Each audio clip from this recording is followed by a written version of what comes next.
Tea Time with Shebrew Royalty features remedies for inner healing and outer beauty. Real-time conversations with sisters in the Hebrew Israelite community, focused on healing our spirit, mind, and body, which will contribute to the healing of our nation as a whole. Sip a cup of tea, wear your favorite turban, tee, or tunic, and enjoy Tea Time with Shebrew Royalty.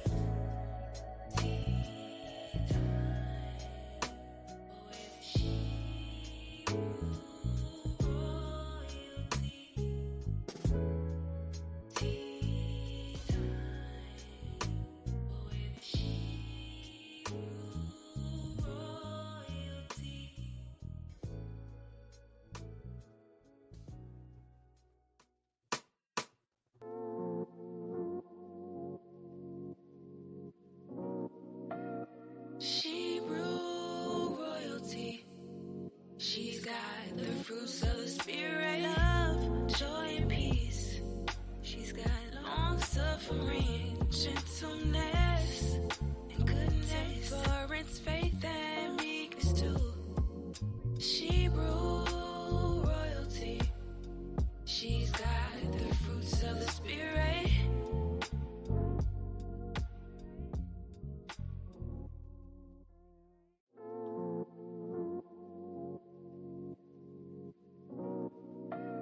Shebrew Royalty. She's got the fruits of the spirit, love, joy, and peace. She's got long suffering, gentleness, and goodness, endurance, faith, and meekness too. Shebrew Royalty. She's got the fruits of the spirit.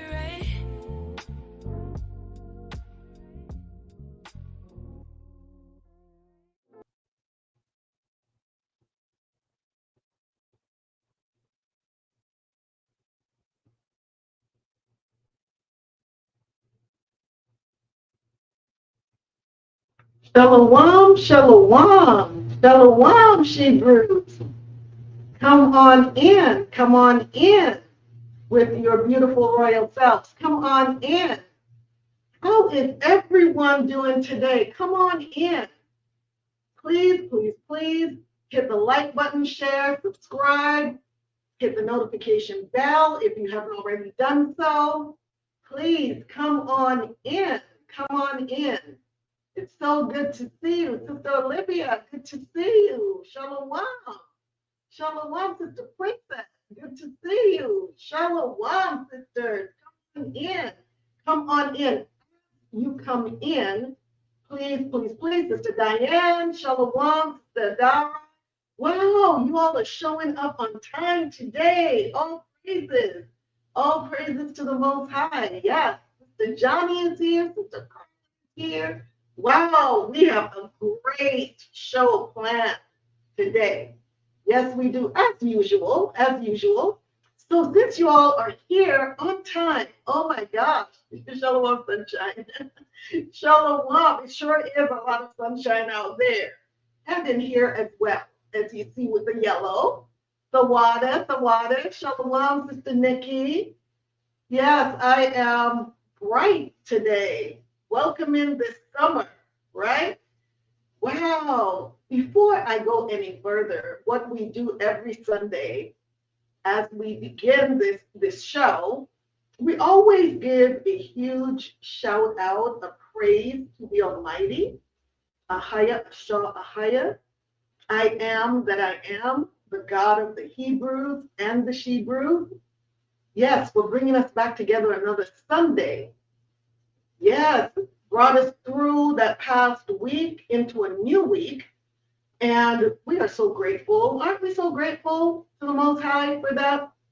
For bringing us through that week and into a new, beautiful week with so many possibilities. This week just has so many possibilities for us.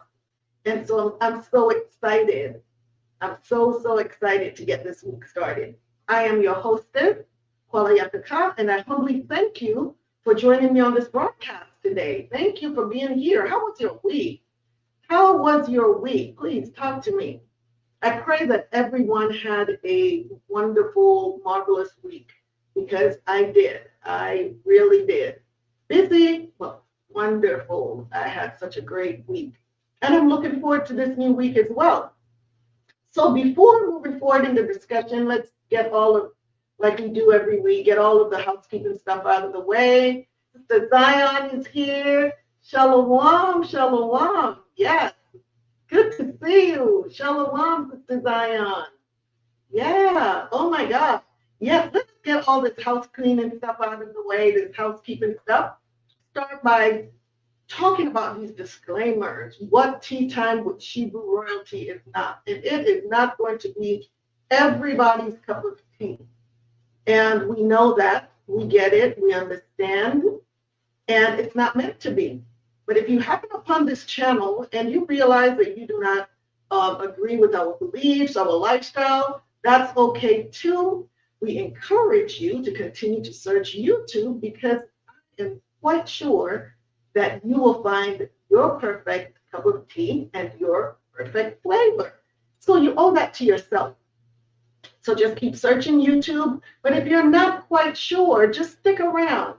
You may acquire a taste for what tea time with Shebrew royalty has to offer. What we do ask is that you not leave any insults, any derogatory comments in the chat box, because that would be distasteful. So thank you in advance, and we are just going to go ahead and keep it moving.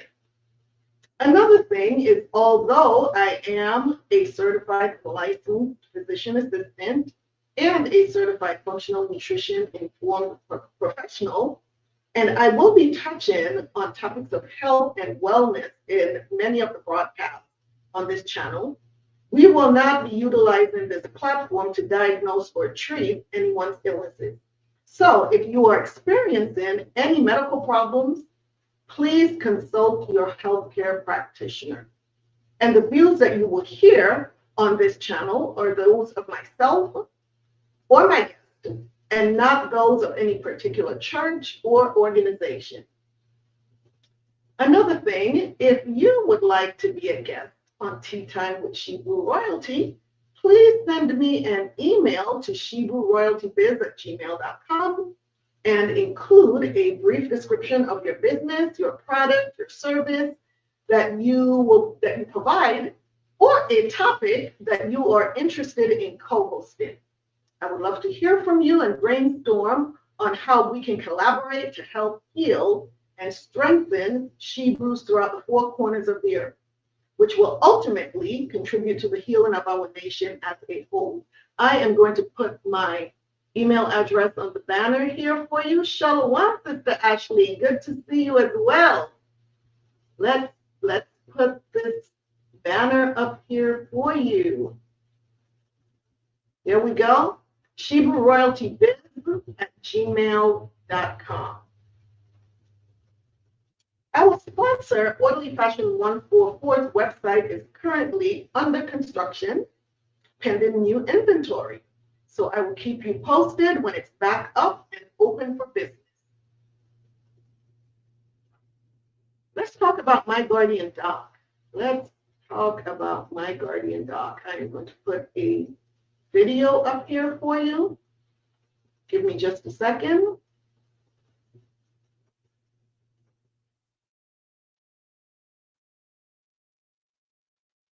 Let's watch this brief video about what My Guardian Doc has to offer.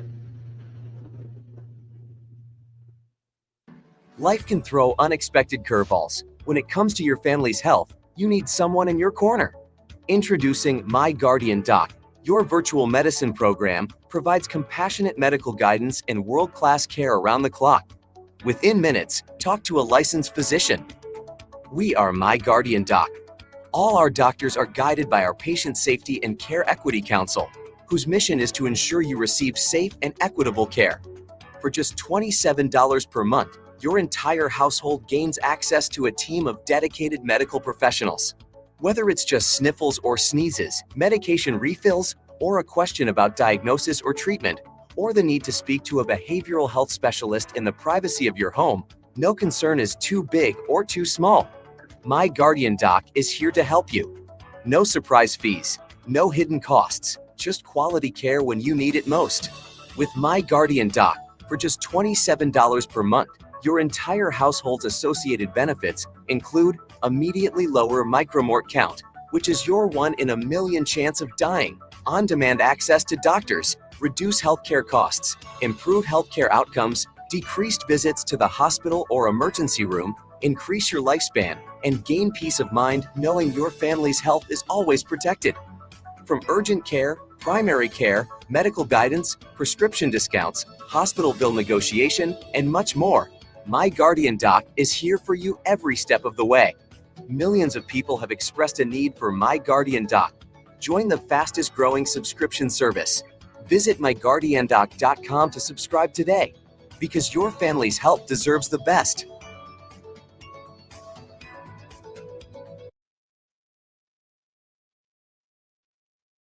That is My Guardian Doc. My Guardian Doc. So, for more information, please visit the website at www.myguardiandoc.com. And to sign up for coverage, you can find the subscription link for Tea Time with Hebrew Royalty viewers in the description box below this video. All right. If you haven't already done so, sisters, please hit the like button, share, subscribe, hit the notification bell. I hope that you're wearing your favorite turban, tee, tunic, or dress. That being said, let's sip some tea and have healthy talk. Let's get this royal tea party started. Let's do that. So sisters, tell me, what is your cup of tea? You know I'm going to ask this question, right? You know, every Sunday I've got to know what your cup of tea is. And I share with you what my cup of tea is as well. So talk to me. What is your cup of tea tonight? Talk to me. So I am revisiting one of my favorite teas, if not my very favorite, Blue Butterfly Pea Flower Tea.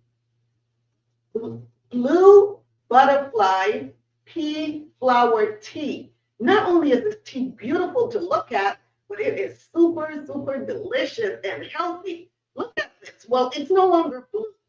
It looks purple on my end.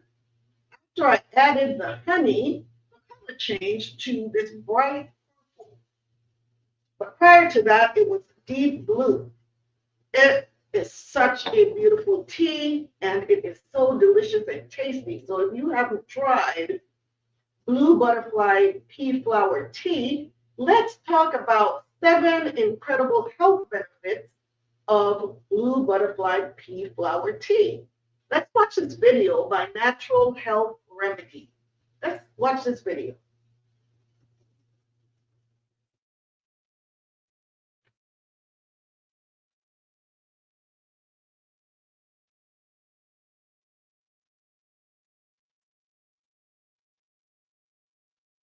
Fair use for educational purposes only. Blue Butterfly Pea Flower Tea is a popular drink with many health benefits. It is made from the flowers of the Clitoria ternatia plant, which is native to Southeast Asia. This tea has been used for centuries in traditional medicine to treat various conditions.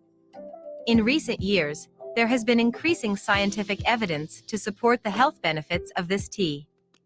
Here, we will discuss some of the most notable health benefits of the Blue Butterfly Pea Flower Tea. 1. It can help improve cognitive function and memory. A study published in the journal BMC Complementary and Alternative Medicine found that Blue Butterfly Pea Flower Tea can help improve cognitive function and memory. The study involved 60 healthy adults given either a placebo or Blue Butterfly Pea Flower Tea for 12 weeks. The participants who consumed the tea showed significantly improved performance on tests of working memory, executive function, and attention compared to those who took the placebo. These findings suggest that Blue Butterfly Pea Flower Tea may be beneficial for improving cognitive function and memory. If you are looking for a natural way to boost your brain power, this tea is worth trying. 2. It has anti-aging, anti-inflammatory, and antioxidant properties. The blue butterfly pea flower tea contains a quercetin compound with potent anti-inflammatory and antioxidant effects. These properties make this tea helpful for treating various conditions such as arthritis, asthma, and eczema. A study published in the journal Nutrients found that quercetin can help reduce inflammation and oxidative stress. This tea also contains other antioxidants, such as catechins and proanthocyanidins, which can help protect the body against damage from free radicals. 3. It can help lower blood pressure. High blood pressure is a common condition that can lead to serious health complications such as heart attacks and strokes. The blue butterfly pea flower tea contains compounds that can help relax the blood vessels and reduce blood pressure. A study published in the journal Phytotherapy Research found that this tea effectively lowered blood pressure in people with hypertension. The study involved 60 participants given either a placebo or blue butterfly pea flower tea for 12 weeks. The group who consumed the tea showed a significant reduction in systolic and diastolic blood pressure compared to the placebo group. These findings suggest that blue butterfly pea flower tea may help treat high blood pressure. If you are looking for a natural way to lower your blood pressure, this tea is worth trying. 4. It can help maintain the immune system, healthy bones, teeth, and muscles. The blue butterfly pea flower tea is rich in vitamins and minerals, which are essential for the body to function properly. This tea contains high levels of vitamin C, which is vital for maintaining a healthy immune system. Vitamin C is a powerful antioxidant that helps protect the body against infection and disease. The blue butterfly pea flower tea also contains calcium necessary for healthy bones and teeth. Calcium is also vital for muscle function. A study published in the journal Nutrients found that this tea can help improve bone health by increasing bone density and reducing the risk of osteoporosis. This tea is also rich in magnesium, necessary for muscle function and relaxation. Magnesium deficiency can lead to muscle cramps, fatigue, and anxiety. The blue butterfly pea flower tea can help prevent these symptoms by providing the body with the magnesium it needs. 5. It can help improve digestion. The blue butterfly pea flower tea contains compounds that can help improve digestion. This tea is rich in fiber, essential for keeping the digestive system healthy. Fiber helps to bulk up stool and prevents constipation. The blue butterfly pea flower tea also contains tannin, which has astringent properties. Astringent compounds help shrink and tighten the tissues in the digestive tract, which can help treat diarrhea. These properties can also help to relieve bloating and gas. 6. It can help promote weight loss. The blue butterfly pea flower tea can also help promote weight loss. This tea is rich in polyphenols, which are compounds that have been shown to boost metabolism and burn fat. A study found that polyphenols can increase thermogenesis, which is the process of heat production in the body. This process helps to burn more calories and promote weight loss. The blue butterfly pea flower tea also contains catechins, a type of polyphenol that promotes weight loss. 7. It can help relieve stress and improve sleep quality. The blue butterfly pea flower tea can also help to relieve stress. This tea is rich in compounds that can help to promote relaxation. It can also help to improve sleep quality. A study found that this tea can help to reduce the symptoms of anxiety and depression. The blue butterfly pea flower tea can also help improve the quality of life for people suffering from chronic stress. As you can see, the blue butterfly pea flower tea is a versatile and healthy beverage everyone can enjoy. This tea has many health benefits, including reducing inflammation, boosting immunity, lowering blood pressure, maintaining bone health, improving digestion, and promoting weight loss. If you are looking for a healthy and delicious way to improve your health and sleep quality, this tea is worth trying. I hope you have enjoyed this video. If you have, please subscribe to this YouTube channel, and don't forget to give this video the thumbs up. And I'm sure you're going to enjoy this next video on 7 brilliant benefits of Sarsop tea.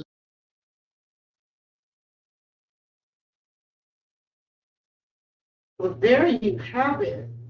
Not only is it so beautiful, it is so healthy. So incredibly healthy. Look at all of those health benefits you get from this beautiful, delicious tea. I am telling you, I think that it is actually my favorite tea.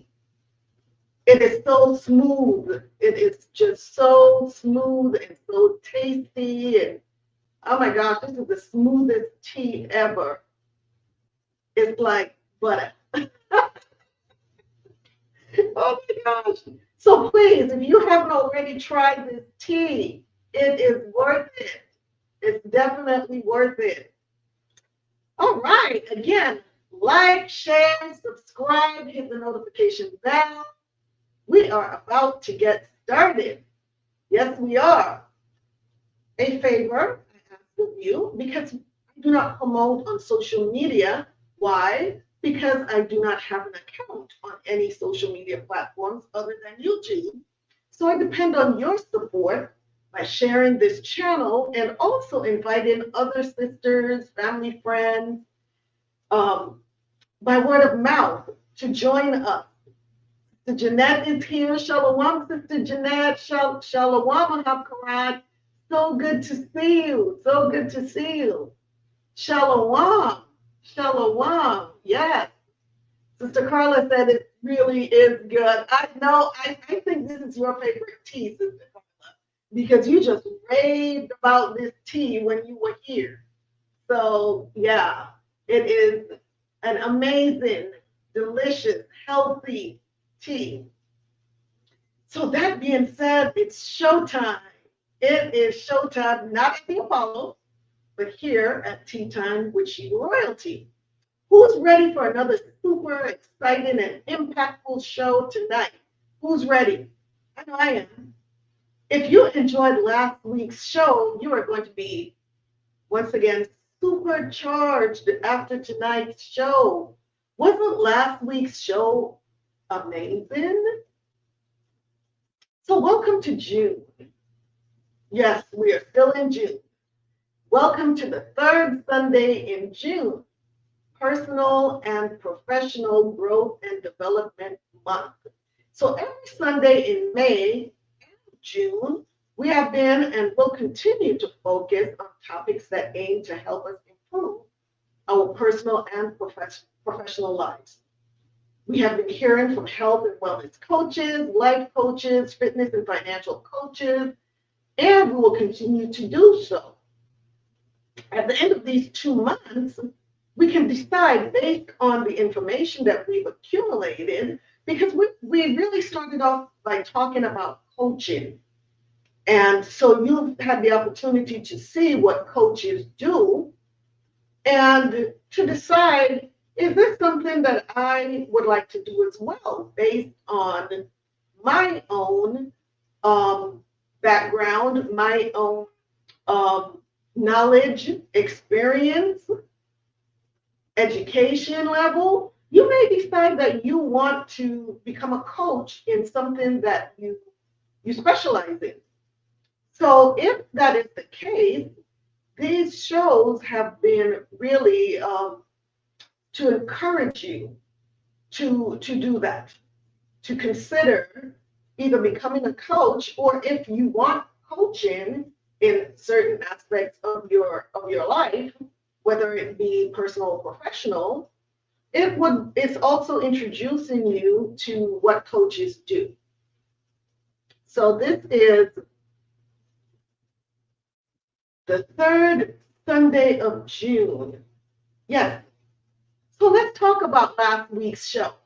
Did you enjoy last week's show?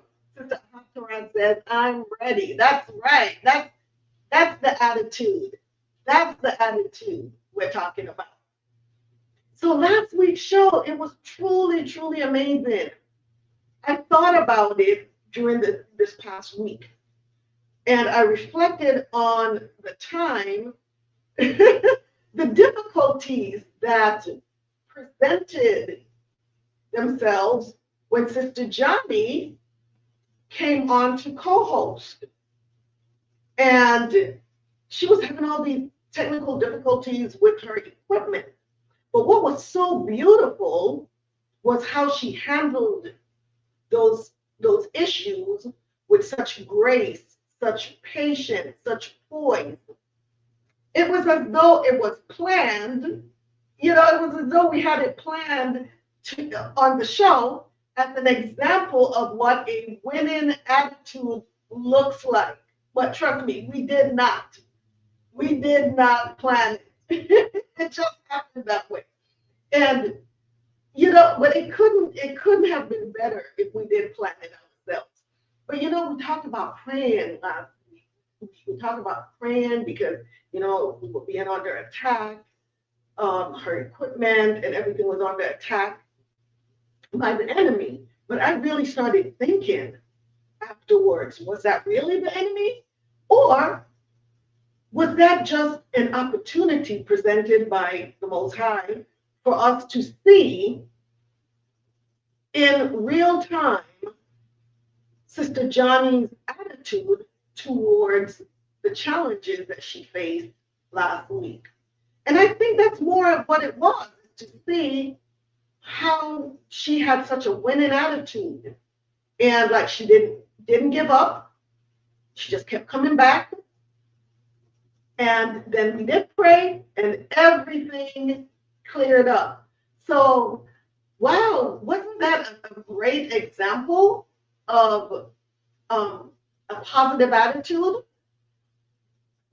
Yeah, I think sometimes we give the enemy too much credit. So I really believe that it was really like a test. And Sister Johnny, you passed the test with flying colors. Yes, you did. Let's see. Sister Johnny says you love the participation. I loved having you. You were so wonderful. Sister Carla said, love Sister Johnny. Sister Jeanette says, Khan, that's a great perspective. Great revelation. Khan. It could not have happened on a better day. I mean, here we were talking about attitudes, whether we're going to get angry at certain things, whether we're going to get frustrated and give up. But Sister Johnny just kept plugging through. She kept going back out, coming back in, and eventually resist the enemy and he will flee. So if that's what it was, he definitely fled. Because Sister Johnny didn't give up. But yes, so that was a great example of a winning attitude.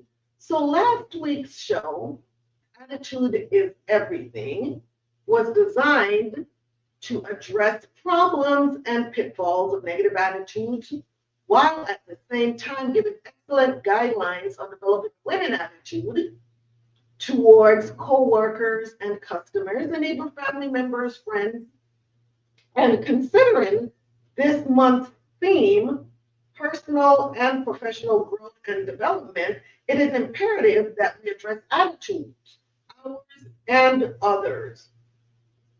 Last week's show also, it aimed to help us examine our own attitudes to determine whether we are exhibiting negative or positive attitudes towards ourselves and others.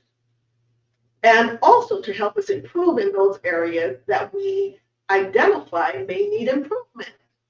So let's see. My sister Althea says, hi sis, I finally was able to get in on the chat. Yay! So good to see you. I'm glad you finally got in. Sister Carla, she showed such grace. Yes, she did. Patience, long-suffering, fruits of the Spirit, love, joy, peace, long-suffering, all of that. Right? Sister Jean says, Sister Johnny had a great attitude. Sister Johnny, love you, my sisters. Come on, it was beautiful. It was beautiful to watch. So tonight's show, Attitude is Everything, Part 2, In It to Win It. Who's in it to win it? Let me get a show of hands. Who is in it to win it? This is a continuation of last week's show. It is designed also to address the problems and pitfalls of negative attitudes, while at the same time giving excellent guidelines on developing a winning attitude towards our co-workers, our customers, our friends, our family members. And this week tonight we will explore the attitudes that identify and define winners and losers. And you will have the opportunity to take a self-assessment quiz at the end of this show to determine your areas of strength and those areas that may need improvement in regards to attitudes. So are you in it to win it? Sister Diane says she's in it. Sister Diane says yes. Sister Jeanette says yes. Sister Johnny says me. Sister Carla, me. I know I'm in it to win it. I really am. There are no losers here. No losers here. We are all in it to win it. That's why we are here, right? That's why we showed up today. So, our attitude has a huge impact on our health and well-being. So how does your attitude impact your health and your well-being? So let me show you the picture of the thumbnail that I used for today's show.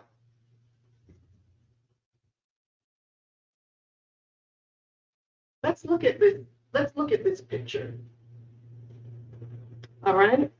So attitude is everything, because look at all of the areas that our attitude affects. It affects our faith. Isn't that interesting? Right? Because a bad and negative attitude can bring you down and have you doubting and not having much faith. It affects your determination, where you have no stick-to-itness, where you give up easily. It affects your optimism. So now, instead of being optimistic, you're now pessimistic if it's a bad attitude. A positive attitude, this is what you will see. Let's first talk about the positive attitude. Someone with a positive attitude will have faith, they will have determination, they have optimism, positive mindset, positivity, great outlook on life, have a strong belief system, have great perspective, hope. How many people just give up hope because of negative attitudes? It affects your ability to adapt. It makes you feel powerless if you don't have a positive attitude. So it affects your empowerment. It affects your self-esteem. If you have a positive attitude, you have a higher self-esteem. If you have a negative attitude, more than likely your self-esteem is in the dirt. It affects your motivation, where you just don't even want to do anything. You're not motivated. You're not driven to do things. It affects your resilience. So attitude is everything. This is so many areas that are impacted with whether we have a positive or a negative attitude. So our goal is to maintain positivity, because we are in it to win it, right? So this is what we want to see. We want to see determination, optimism, great mindset, positivity, great outlook on life, strong beliefs, perspective, great perspective and outlook, hope, adaptability. Look at how Sister Johnny adapted to the situation last week. She just took her time. She didn't get all flustered, right? Affects I want us to feel empowered. I want us to have great self-esteem, motivation, resilience. All right, so this is what we are talking about. This is what we are talking about. Zion. Welcome, Shalawam, sister. Sister Deidre, Shalawam, good to see you. Good to see you. Wow, you sisters showed up tonight. Yes, you did. Oh my gosh, it's so good to have you all here. So tonight, we will talk about the attitudes of winners versus losers. Keep in mind that when we mention winners and losers, we are going to be addressing the attitudes. Once again, we're talking about attitudes that winners have and the attitudes that losers have. This is never to shame anyone about specific actions, but to identify what attitudes make you stand out as a winner versus a loser. It's the attitude that you take on as a result of the life's events that creates winners or losers. It's that attitude. So let's go. Enough said. Let's get this tea party started. And once again, you are really going to need note-taking materials because this final episode, at the end, like I said, at the end of the presentation, you will be able to participate in an attitude self-assessment questionnaire. The results will help me also to identify areas of strengths that we can enhance and also possible weaknesses that need to be worked on. So please, please, please get your note-taking material and be prepared to do a lot of note-taking and a lot of not just the note-taking material, but also the mindset, because these questions are going to really provoke you into doing some self-searching. And yes, I want you all to really have an open mind and do some self-searching while we go through the questionnaires, okay? So let me bring up the slide here. Bring up the PowerPoint presentation. Yes. So I am going to just briefly recap what we went over last week and then jump right into this week's presentation. So last week we went into the my introduction, and so we're not going to do that again. You see my credentials right there. This is something else that we also went over last week. And I'm going to pull this up on my screen here because the print is small for me, so I can't see it really well right there. So give me just a second. Let me pull it up so it's larger on my end. I'm going to try. Give me just a second. I'm going to actually pull it up on my laptop here. Because I have it projected on my television in front of me, but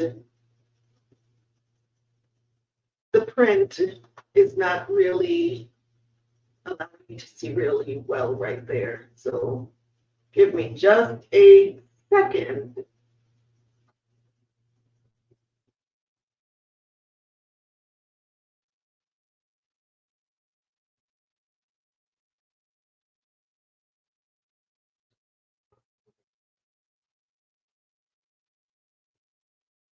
Yeah, I want to read this poem again because it is very, very powerful,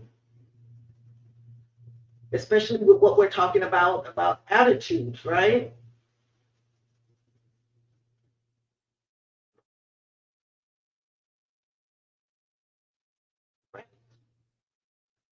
Give me a second here. I guess it's my turn to have a little bit of issues. I'm going to take on Johnny's attitude here. So it says here, and this is Attitude by Charles Swindoll. The longer I live, the more I realize the impact of attitude on life.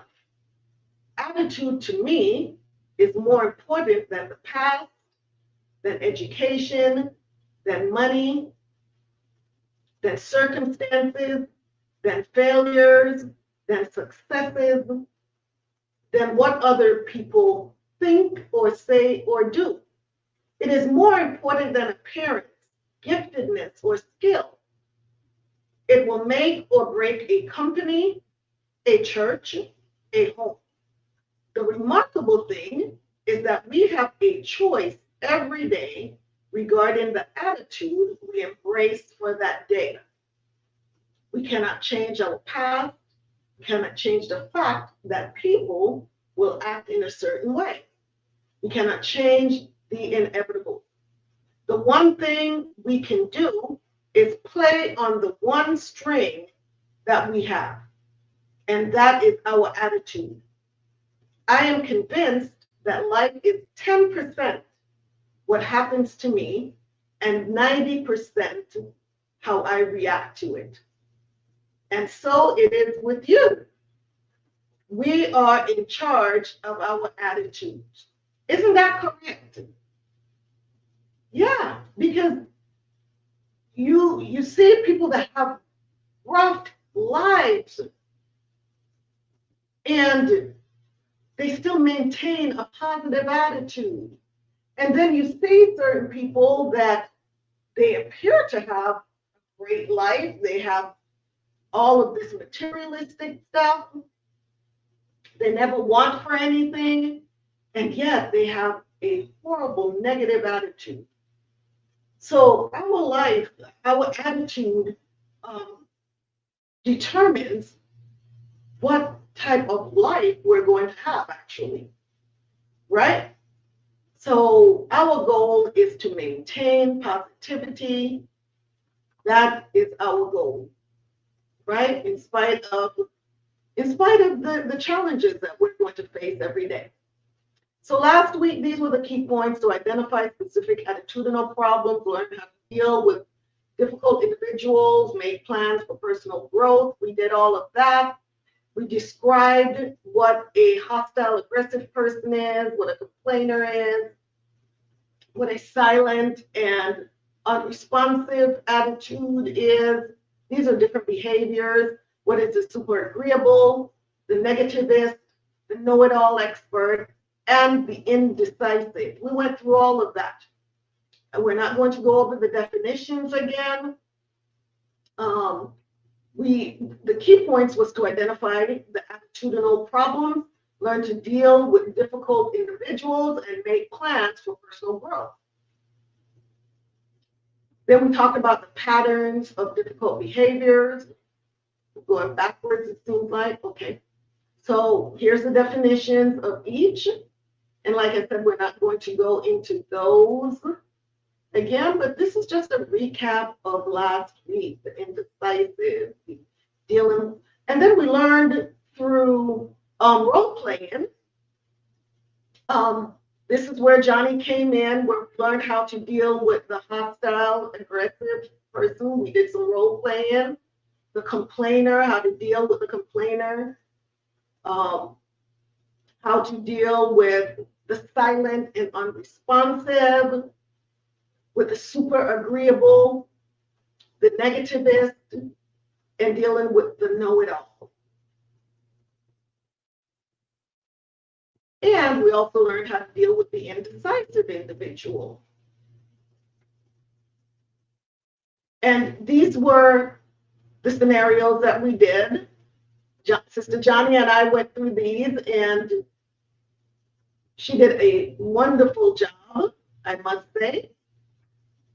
Yeah, so we went through all of these different scenarios on how we would handle these situations And also to help us identify if we may be the negativist or the super agreeable, or what type of behaviors we have.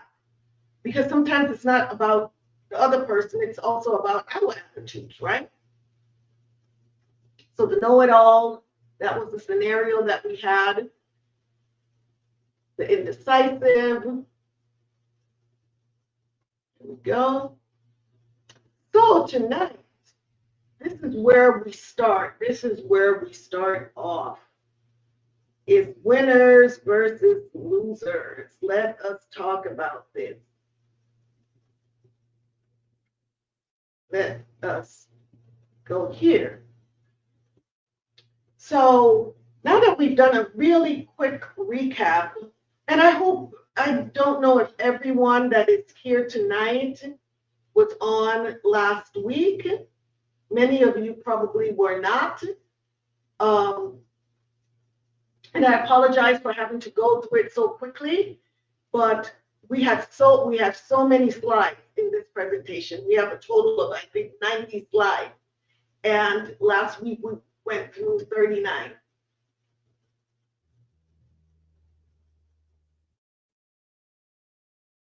So what is Sister Deidre? The water. And Sister Diane said, very interesting. I'm sorry I missed tea time last week. Oh, we're sorry you missed it as well, but we'll make up for it tonight. We will make up for it tonight. So let's talk about winners versus losers. So who comes to mind? Like I said, have your note-taking material, right? And I want you to start either just thinking in your mind or jotting some notes down when we ask these questions. Who comes to mind when you think of a winner? When you think of a winner, who is someone that automatically comes to mind? And what characteristic does this person have that would make him or her a winner? And conversely, who comes to mind when you think of a loser? And what characteristic does this person have that would make him or her a loser? What type of behaviors does the winner exhibit, and what type of behaviors does the loser exhibit? So that's just some food for thought there. And here's when we're talking about winners, this is some of the attitudes that you will see with the winner. The winner has empathy for others. The winner can really empathize when someone is going through something, they feel for that person. The winner is open, is goal-seeking, and optimistic. Right? So these are some of the things some of the characteristics that came up on that thumbnail, that picture about attitudes. So here we go again. Empathy for others, is open, is goal-seeking, and optimistic. So that's what you will see in a winner. In someone that you may consider a loser or showing the attributes or the attitude of a loser is very insensitive. They have no empathy for others. They're tunnel vision. They can only see one way. And is very easily discouraged. Very easily discouraged. Gives up easily. No stick-to-itness.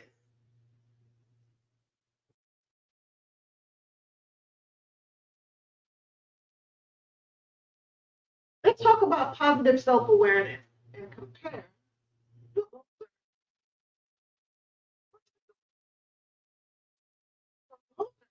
Say is very insensitive, very dishonest.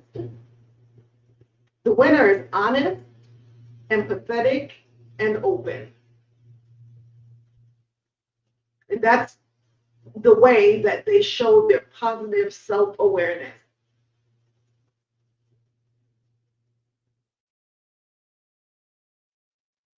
So these are some of the things that we can do to show positive self-awareness, right? We can schedule a comprehensive annual physical exam just to make sure that everything, our bodies are functioning the way that they're supposed to. Make sure that there aren't any illnesses that are lurking, right? That can flare up later on.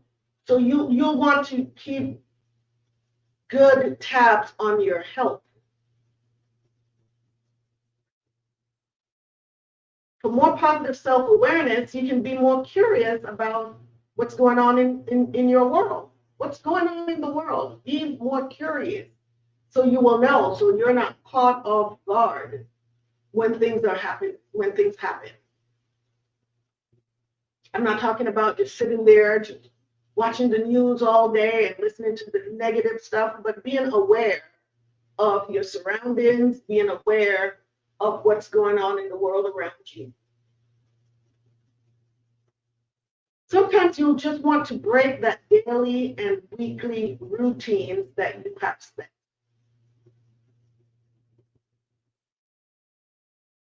Sister Carla says, winners, according to the Bible, most definitely Job. Yes.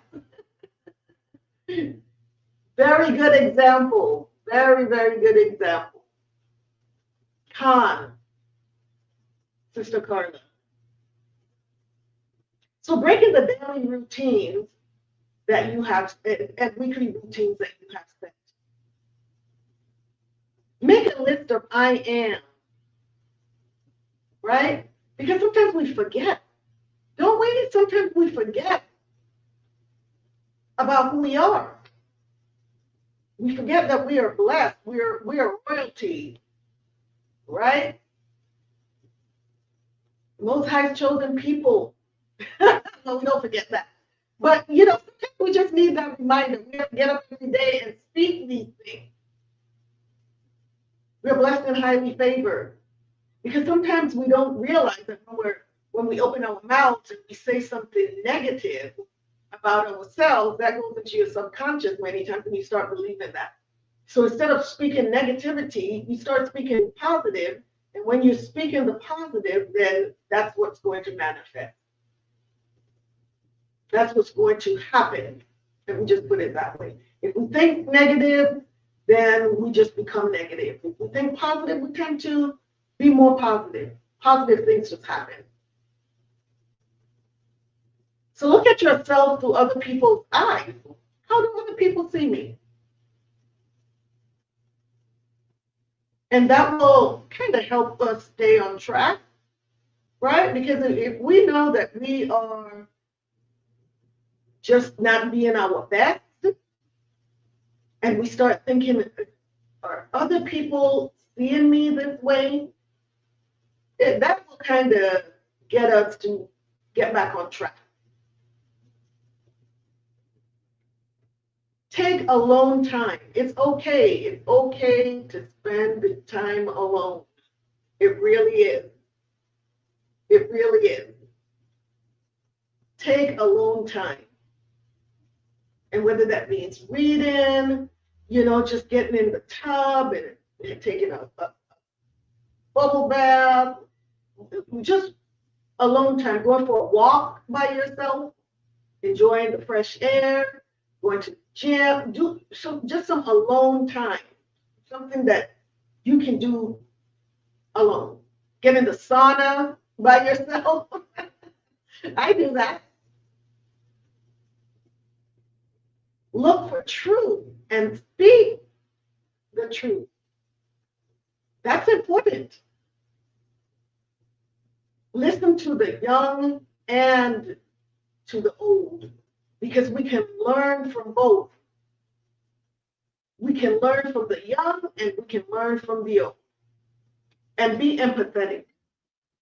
So for more positive self-awareness, these are some of the things that we need to do. What about the self-image? What about our self-image? So someone who would be considered a loser, according to the self-image, worries a lot.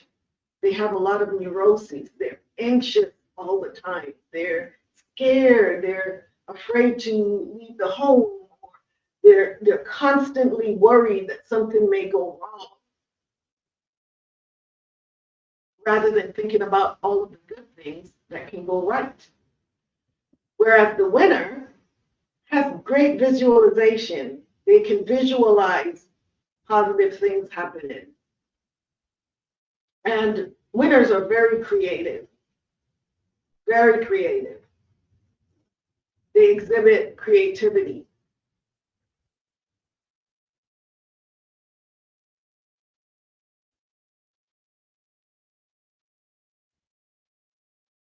So what can you do? What can we all do for more positive self-image? Here are some of the things that we can do.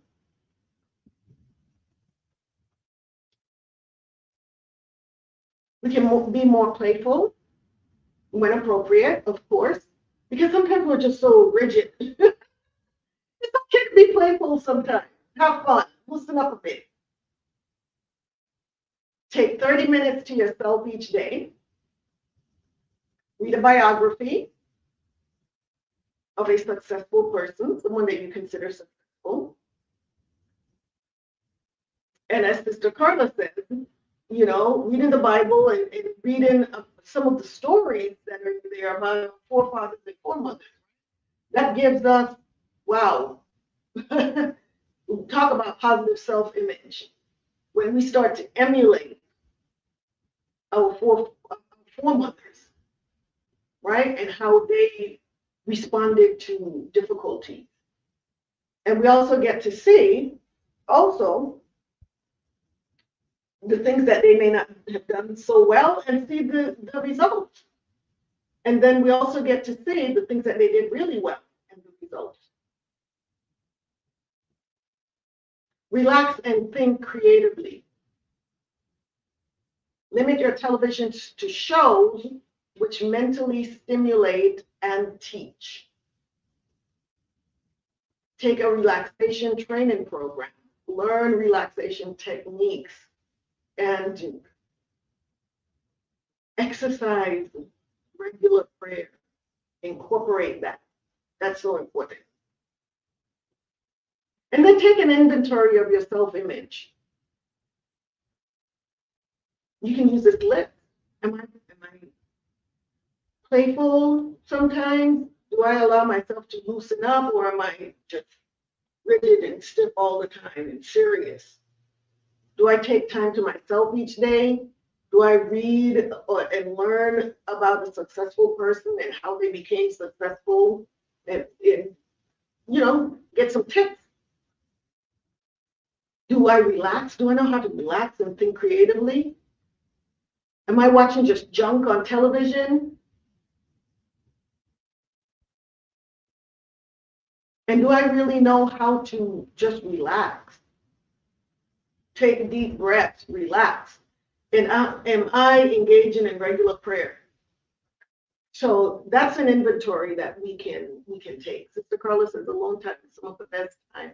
Honestly, self-reflection and allowing God to speak and actively listen to her.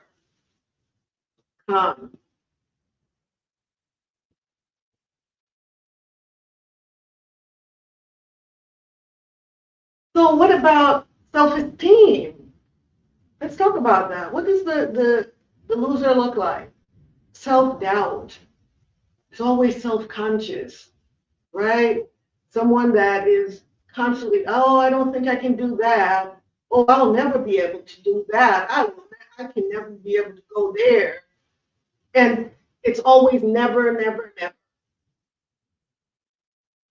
Rather than I'm going to do that. The winner has self-respect and self-confidence.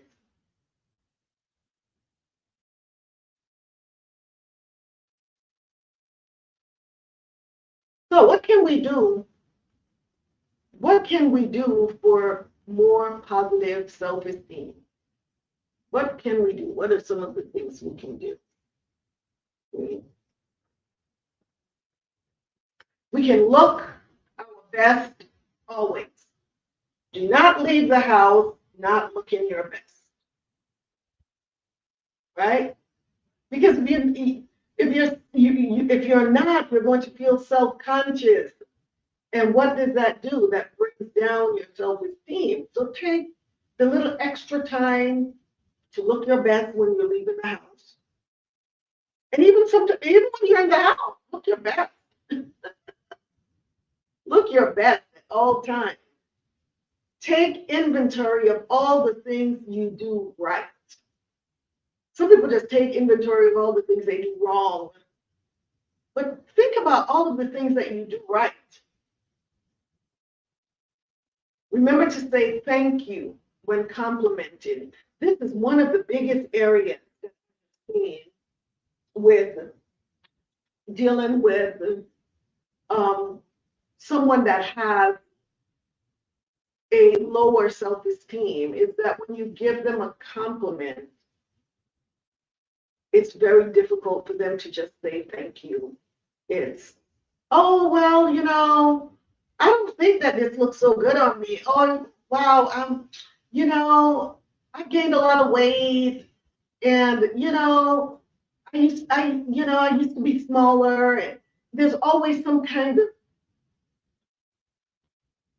comeback, something negative, rather than just saying thank you. It's just as simple as that. You receive a compliment, thank you. The water, praise the Most High.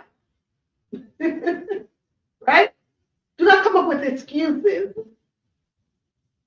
for receiving a compliment. Stand tall and speak with authority. Stand tall or sit tall. Speak with authority rather than mumbling under your breath. Sister Diane says, engage in positive self-talk. Capture thoughts that reflect stinking thinking. That's right.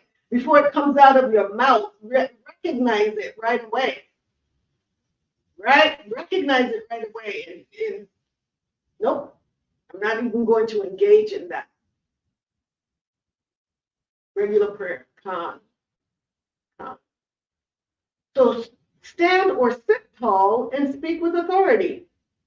And be your own best friend. There's nothing wrong with being your own best friend. Because guess what? The way you treat yourself is the way you're going to treat your friends. And if you don't have respect for yourself and treat yourself kindly, then more than likely you're going to do the same to your friends. Treat others as you treat yourself. So it starts with you. If you're treating yourself poorly, then you cannot expect that you're going to treat others better than you treat yourself. Keep a self-development plan going at all times. And you know what we talked about? We talked about journaling earlier in the year, didn't we? And that is definitely a self-development plan, because as we journal, we get to see those areas that we've improved on as times go by. Sometimes we don't even realize that we've made such strides until we go back and look at journals, and we can actually look at the growth. So that's something that we should revisit sometime in the near future. The Most High will is going back over the journals and see how we're doing. Also, maintain a pleasant facial expression. Smile. It's so important to smile. Smile. When you smile, you become more approachable. People smile back, and smiles are infectious. And that is one thing that I want to catch. I want to catch a smile. I don't want to catch a cold, but I sure would like to catch a smile. So maintain a pleasant facial expression and smile. What about positive self-control? Let's talk about positive self-control.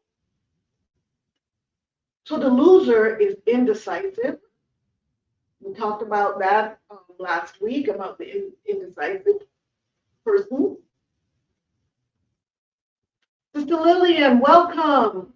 No worries, sis. Glad that you're here. Glad to see you. Happy to see you. Shalawam. So the loser would be considered indecisive and irresponsible, whereas the winner is self-determined and responsible.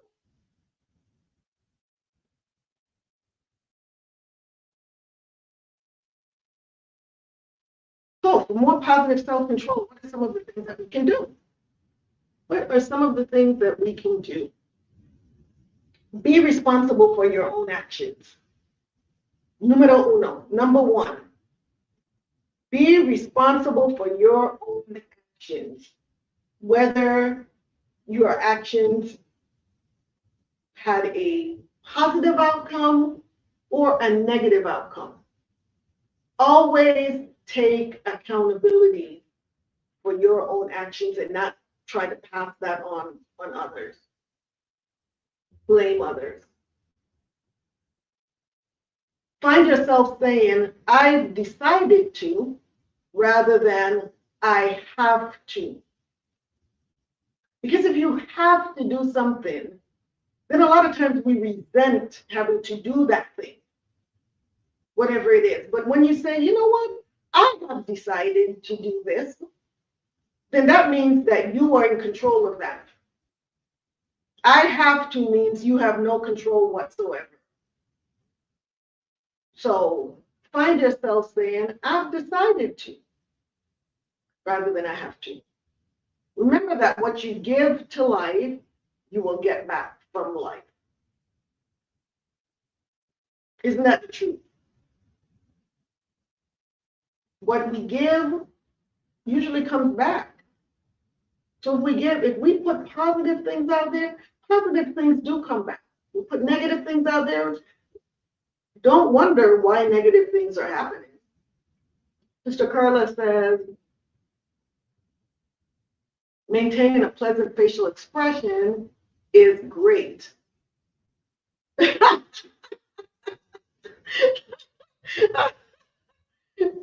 Oh my goodness, Sister Carla, you're funny. I'm going to leave that part out, but no, we're not going to have that. Yes, maintaining a pleasant facial expression is great.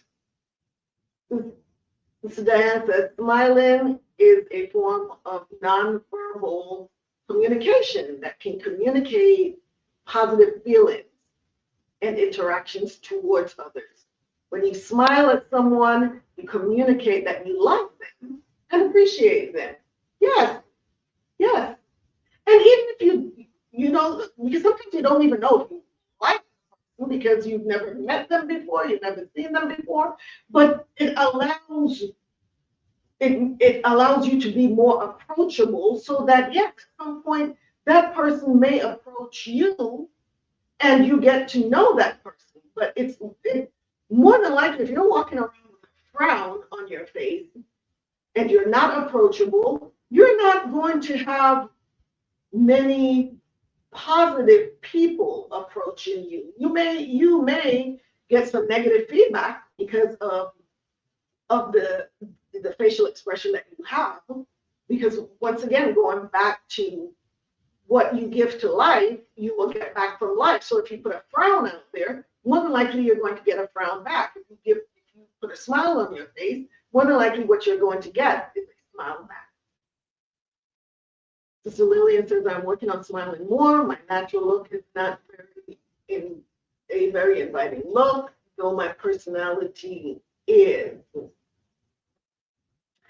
Okay. Yes, your personality is so sweet, but you have a very serious look. You have a very serious look. So yes, loosen up a little bit and smile. You have such a beautiful smile. And so you need, yes, practice that smiling.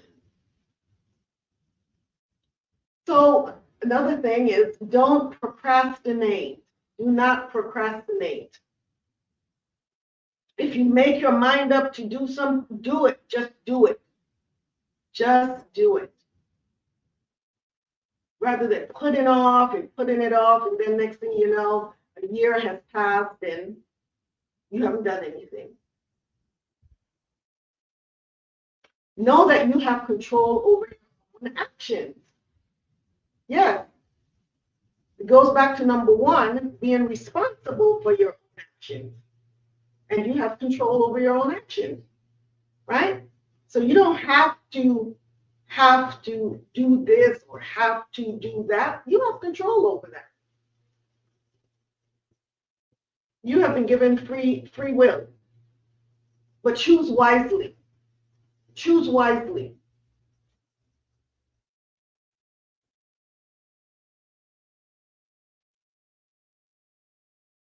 Positive self-motivation.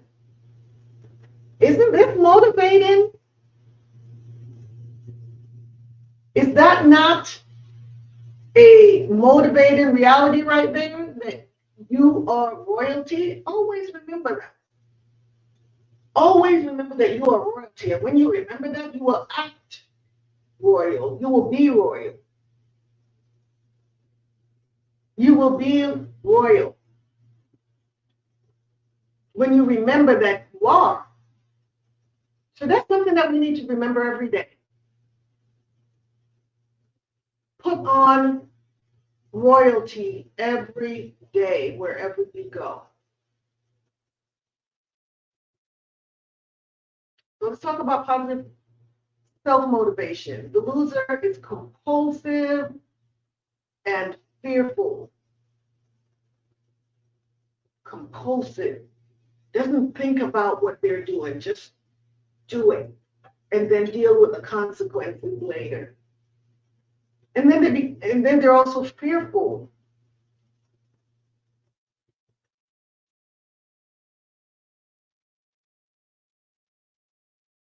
The winner is excited and desires change. Right? So the winner, like it says here, excited, desires change. So they're not stagnant. The winner is constantly doing things to enhance their lives, enhance the lives of others. And they're excited about it. They wake up every day with excitement. Not, oh my gosh, what am I going to do today? Oh, I really don't want to get out of bed. They're excited to get out of bed. They're excited to get their day started, the winner, because they have so many positive things planned for that day. Every day, wake up with excitement. Wake up with excitement rather than dread. Some people just dread morning coming. They just don't want to get out of the bed. So for more positive self-motivation, let's talk about what we can do. What can we do? More positive self-motivation. Replace the words such as can't with can. Replace the word try with will. Instead of saying I'll try, I will do that. Let your yea be yea, your nay be nay. Become task-oriented.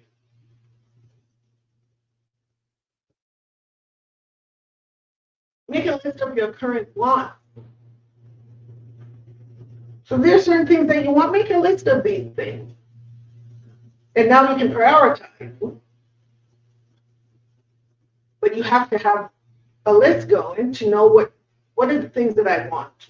What do I want out of life? And start working towards those goals. You have to have goals in order to even be goal oriented, right? And here we go, find a mentor. We're talking this month, and last month we've been talking about coaching. So find a mentor, someone that can mentor you in an area where you would like to see yourself a year, 6 months from now.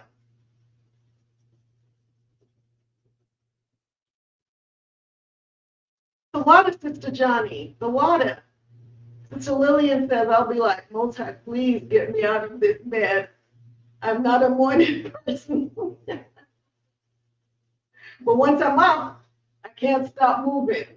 I struggle in the morning too, Sister Carla said. And it could be because, and I'm a night owl. I stay up late. But I do this now. Before, having been in the military, up at 5 o'clock, 6 o'clock in the morning at the latest. And so now I'm like, I stay up rather late, and so I sleep in. But I'm like Sister Lillian, most mornings I do sleep in because I'm retired now. So I sleep in unless I have something that I really need to do, but that's because I stay up so late. But once I'm up and running. I don't know what it's like to go back in bed and take naps. I don't know how to do that. I probably should practice sometime, maybe taking a nap here and there. But that's something that I haven't mastered yet.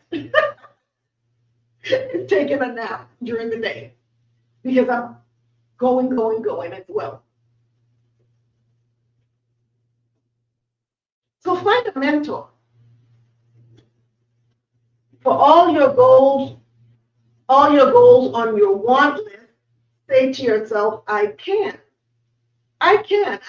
do this. I can do that. So put these goals on your list and know that you can do that. You can accomplish these goals. And never listen to your fears. Don't listen to your fears. Your fears will keep you stagnant, will hold you back. Concentrate all your energy on your projects and goals without distractions.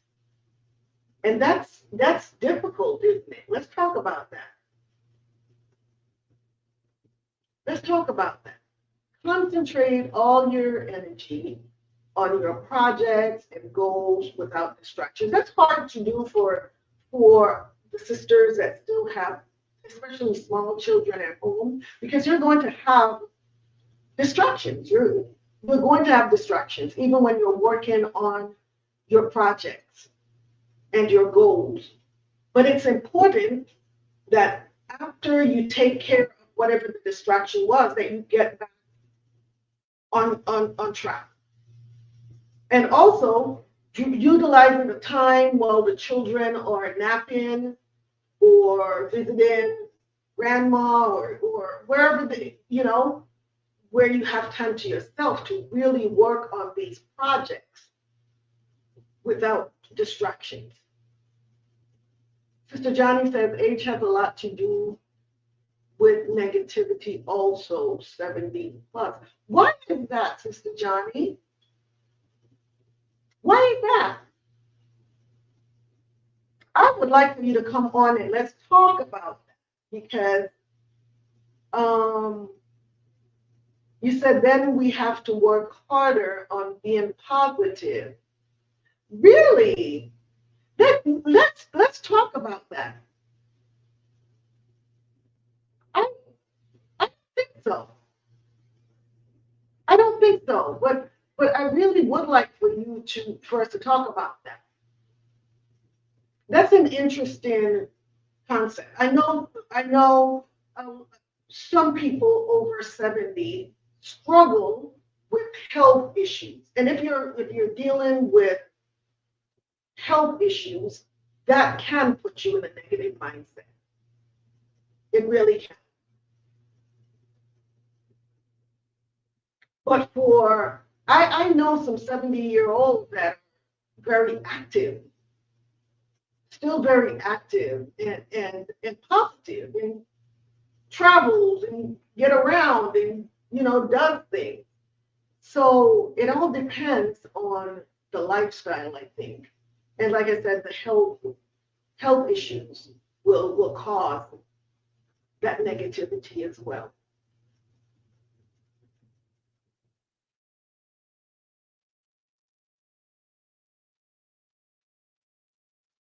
So what about positive self-expectancy? What do you expect from yourself? The loser is pessimistic. They have pessimism and despair. The winner has enthusiasm and hope. That's so important, hope. Because when you lose hope, then you can become very negative. So always staying hopeful is so important. Always having hope. Mr. Lillian says, Con Meacham says they are very active. Yes.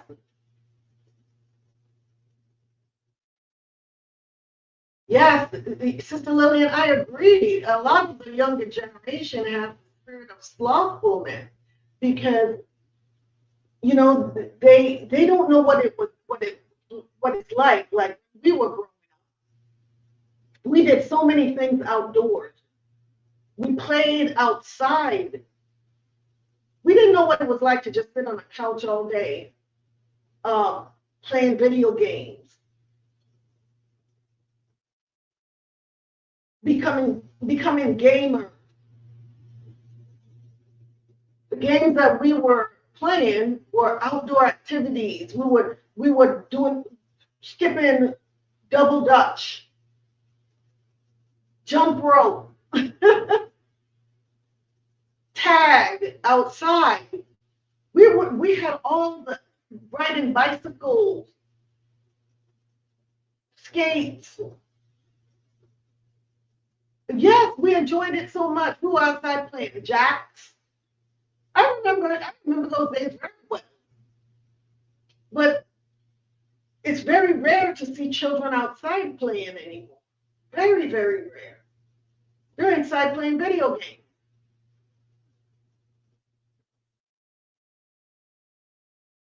Johnny says, Con, physical condition can be a hindrance. That's why we have to work harder at being positive. Yes.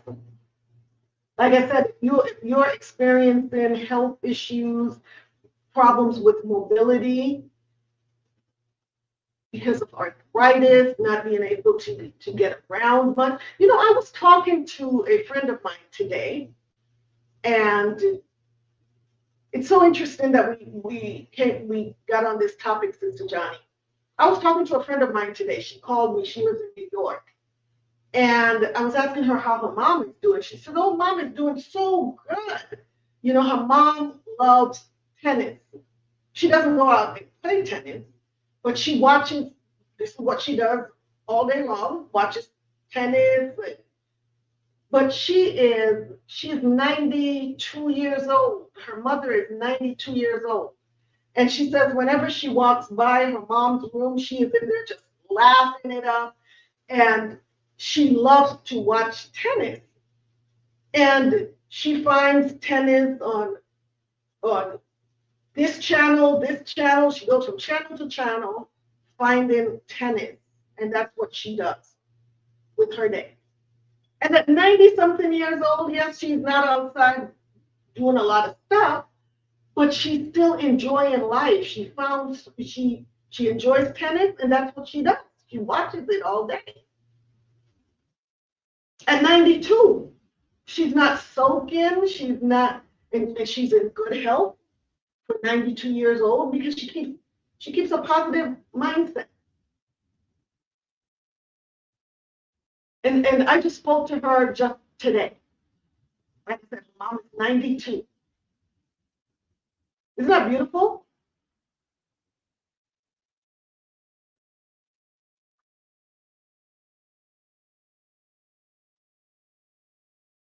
So what can we do for more positive self-expectancy? Use positive self-talk when retiring to bed. So when going to bed, say some positive things. Read something positive. Put something positive in your mind so that can be in your subconscious when you go to bed. Sister Diane says, this is a different world. It can be safer inside. That being said, all the screen time the other generations have is no bueno. Con. Yes, we unfortunately, we do have to look at, yes, the world the way it is right now and it being safer inside, correct. But there are still parks where there are some parents that are stay-at-home parents that can take the children to the park and be there with them while they're at the park playing in the backyard. There are plenty of people that have backyards and can have the children outside playing in the backyard. Maybe not out front by themselves, but in a backyard. There's options. Look at problems as opportunities and challenges. Con, opportunities. Right? Rather than it being a problem, this is an opportunity for growth. An opportunity for growth and challenges. Yes. And one thing that I do, I pray. When I pray every day, I thank the Most High for the day that passed, for all of the blessings that came with it and the challenges. Thank Him every day for the blessings and challenges. I do. Because the challenges, sometimes when we get these blessings, we can become a little complacent. But the challenges, what gets us in, can motivate us into making changes. And when we look back, it is the challenges that, during times of real challenge, where we see most growth. Mr. Johnny says, I've had several falls in the past, and they are catching up with me, but I stay active. Khan says, yes. And people don't realize that the best treatment for arthritis is exercise. And so many people with arthritis that have pain, they stop exercising because of the pain, and they wonder why they're not getting out of pain. You have to exercise. Exercise those joints, keep those joints moving. So staying active is the antidote for arthritis. Look at problems as opportunities and challenges. We just talked about that. Learn to stay relaxed and friendly. That's important. You don't want to be tense and angry all the time. Take good care of your health. Absolutely. Many foods cause inflammation. Con. Yes. Looking at what we're putting in our bodies is so important. Like we just said, take good care of your health. Take inventory of what you're putting in your body, because that's what you become. Use positive self-talk about your health, right? I used to have patients that will tell me, you know, I'm bipolar, or when they come in to see me and I ask, how have you been? It's very rare that someone starts off with something positive about their health. The focus is on that illness. And they wonder why the illness is not going anywhere. It's not going anywhere. It's actually getting worse. It's because you focus so much on it. And whatever you feed is what's going to grow. What you feed is what's going to grow. Motion is lotion. My physical therapist said. Motion is lotion. Yes, it's the lubricant.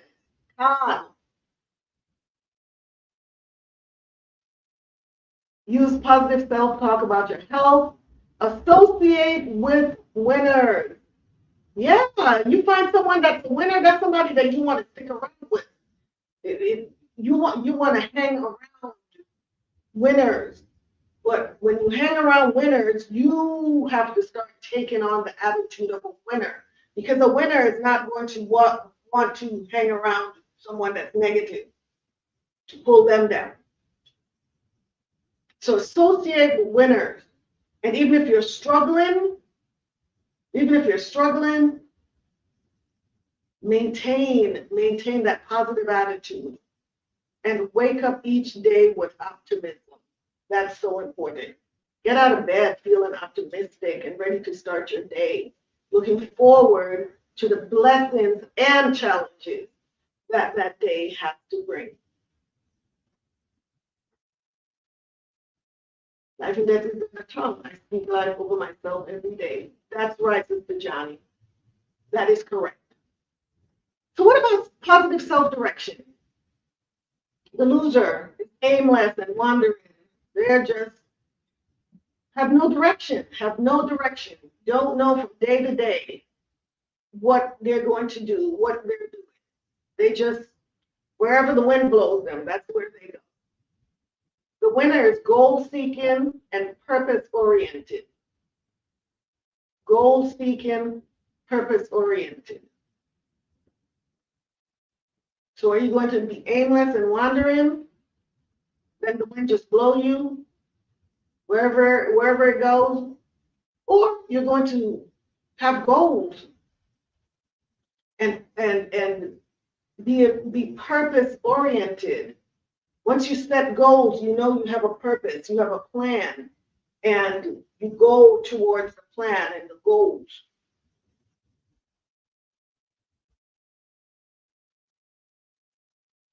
But it starts somewhere. It starts with actually having a plan and having goals. So for more positive self-direction, list your lifetime goals. List your lifetime goals. There's some people that says, oh, I have a bucket list. These are the things that I want to do, right? Most High willing before I leave this earth. And they check off these things as they go along. Having a bucket list or a lifetime goal.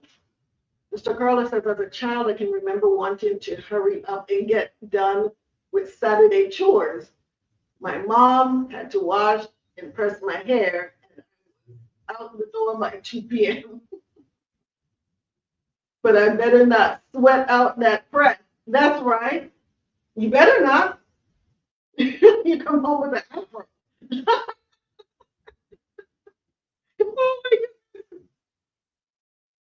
List your priorities for the next year. So these are some things that you can do, that we all can do. List lifetime goals, priorities for the next year. List your top priorities for this month. List your top priorities for today. And so as you can see, each thing is going to build on the other. Stay organized with a week at a glance calendar. Support your lifetime goals with information.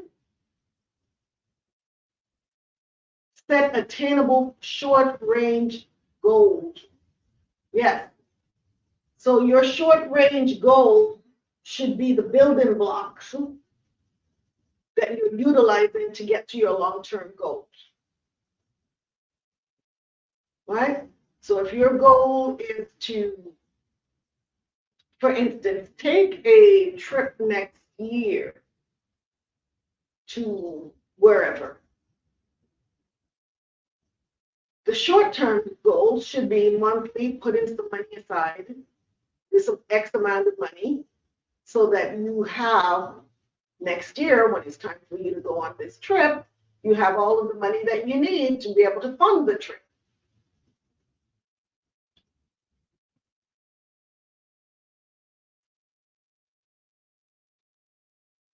Positive self-discipline, loser, exhibits inconsistency and discouragement. They're inconsistent. They don't follow through. And why? Because they become discouraged very easily. The winner shows achievement, visualization, and they practice. So, inconsistency and discouragement with the loser, achievement, visualization, and practice with the winner. So having that, people say, I have this vivid imagination where you can visualize your goals. You can actually see them coming through. Right? You can actually just sit here and say, this is what I see for myself 5 years from now. I did that when I left the military. This is one thing that I did. When I left the Army after 14 and a half years, I started working in the state prison. And when I went there, I was at the prison for about 7 months, 6 months, and I was asked, because I made Employee of the Month 1 month, and I was asked what my goals were. What are your goals? And like most of the people who go into those career fields, a lot of people plan to be there for some time. And that was not my goal. Working at the prison as a prison nurse was for me a stepping stone towards my real goal, career goal. And so when I was asked, what is your goal? I said, in 5 years, I plan to be a physician assistant. I will apply to Stanford University, and I plan to be a PA. And you probably won't be shocked. I was going to say you'd be shocked, but there was just so much negativity in the responses that I received. Oh, you're a single mom. You're not going to be able to do that. You're going to get accustomed to the money that we make here, and so on and so forth. And I pursued my goal, and I actually graduated 5 years to the month after I made that statement. I graduated 5 years to the month from Stanford University with my PA degree. And why? Because I saw myself doing that. I was able to visualize that. I knew this was my goal and this is what I was going to do. Praise the Most High. I was able to stick with those goals, no matter that I was a single mother with 2 children at the time. So we can do these things, but you have to be able to see yourself, and you have to be able to speak the positive in spite of the negative that's coming to you. You have to speak positive over your life. Sister Lillian said, you proved the naysayers wrong. I praise the Most High because I proved him right. I proved him right. Right? He was the one that gave me that goal. And I stuck with it. What can we do for more positive self-discipline? Listen to podcasts, read books about creative visualization. Don't procrastinate. When you succeed at anything, give yourself verbal recognition. It's okay to say, wow, I did that. Praise the Most High. I was able to do that. You know, give yourself the recognition for sticking to it. Be persistent and determined. Discipline your body to not only be goal-oriented, but also to relax. Yes, we have to have that balance. And discipline your body for endurance. Yes, this is not a sprint. Life is not a sprint, it's a marathon. You got to be in it for the long haul. We need endurance.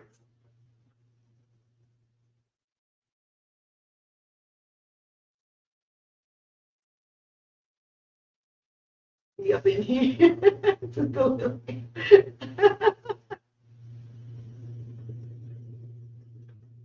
Let's talk about positive self-dimension. The losers are shallow and superficial.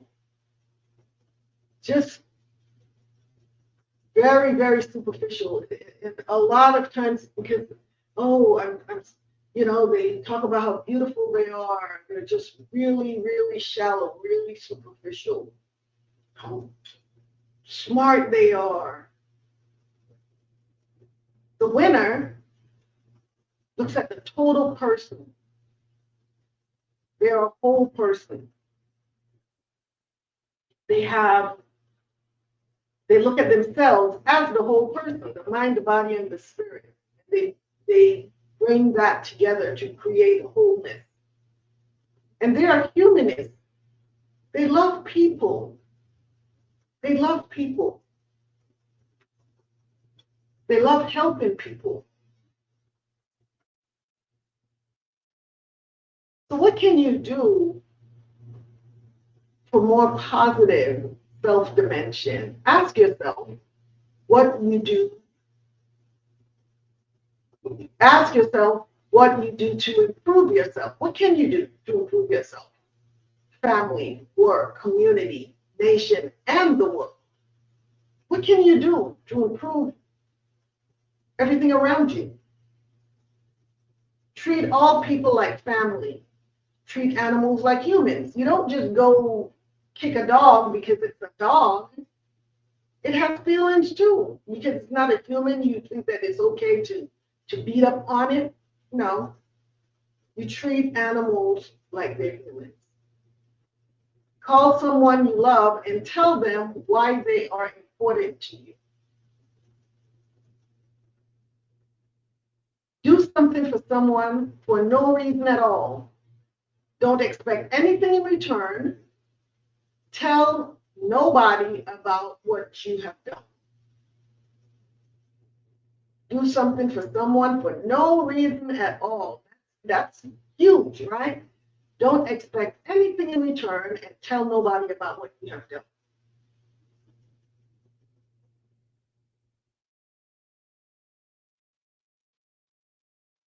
The water, Sister Carla, all praises to the Most High.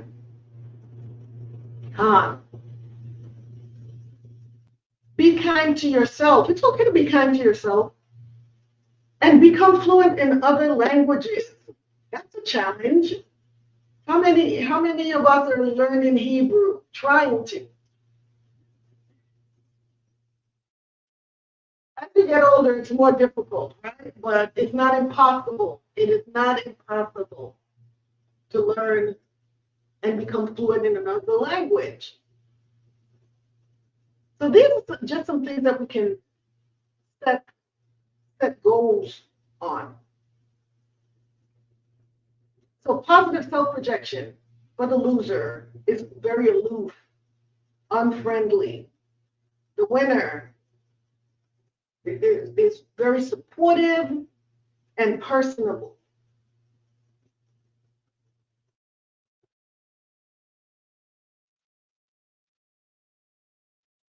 So for positive self-projection, these are some of the things that we can do. Project a positive self-awareness, project positive self-esteem, project positive self-control, project positive self-motivation, project positive self-expectancy. All of the things that we just went over. Project positive self-image, self-direction, self-discipline, and self-dimension.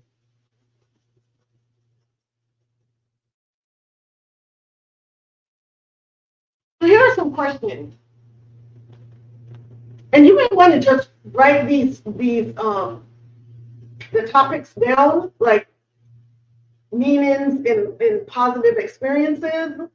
Write that down. You don't have to do this tonight. This is something that you may want to do in your spare time, because this is going to take actually some time to really sit down and contemplate. So think about an experience that was positive, a positive experience, and who or what was involved in that positive experience.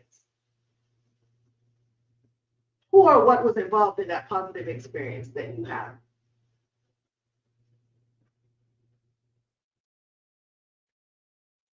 Now let's talk about suffering. Something that was not that was not positive, that was a real negative experience that caused you to suffer somewhat. What are some of the experiences that you had? And what was your response to that suffering? And what was the possible meaning behind that suffering? Did you ever sit back and think, what was the meaning behind that? Why did I go through that? So what are some of the sufferings, the experiences that you've had? What was your response to the suffering? And what was the possible meaning of that suffering?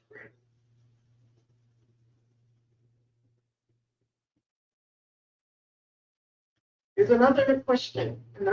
What to keep? What are the strengths that I have and like? And what are some of the strengths that I need to develop? These are really good questions to help us to grow. Strengths that I have and I like, and potential strengths I need to develop. What I need to let go. What are the things that I want to let go of? And how do I start letting go of these things?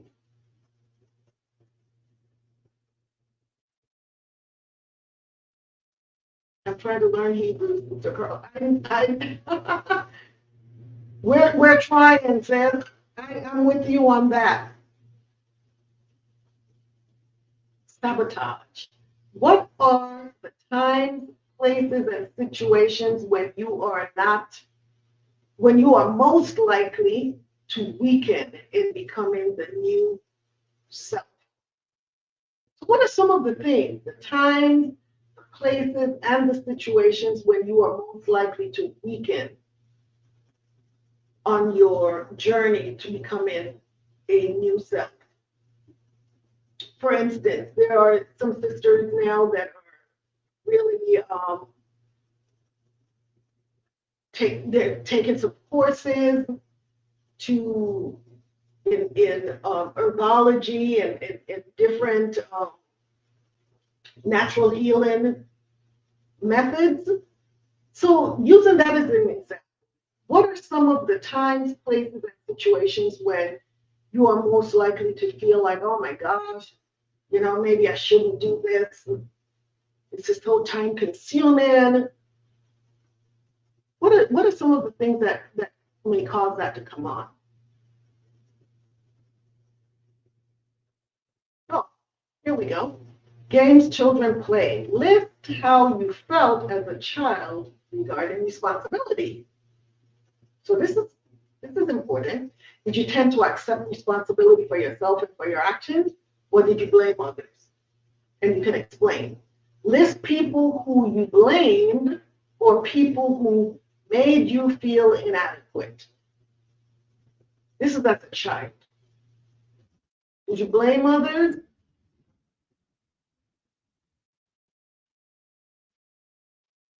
So here's an example. I felt very responsible for myself. I cleaned my room and took care of my pet bird. But my mother made me feel that I never did it well enough, inadequate. Or I would blame my little sister for never doing enough. And when I would get into trouble, I would say it was their fault, when it really wasn't. I tended to always lay the blame on others. So as a child, how did you deal with things like that? So here are some ways that people, Sister Lillian says, at work they focus so much on diversity and inclusion, and all I can do is be silent because I don't agree on the letter people. Yeah, and in situations like that, I agree.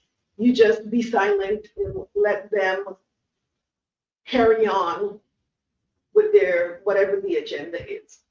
Let them just carry on. We don't have to have any input in that. Common ways to avoid conflicts and problems. Procrastinating. This is how some people deal with conflicts and problems. They procrastinate. They use distracting. They use humoring. They use diverting or agreeing, even when they don't agree, and praising.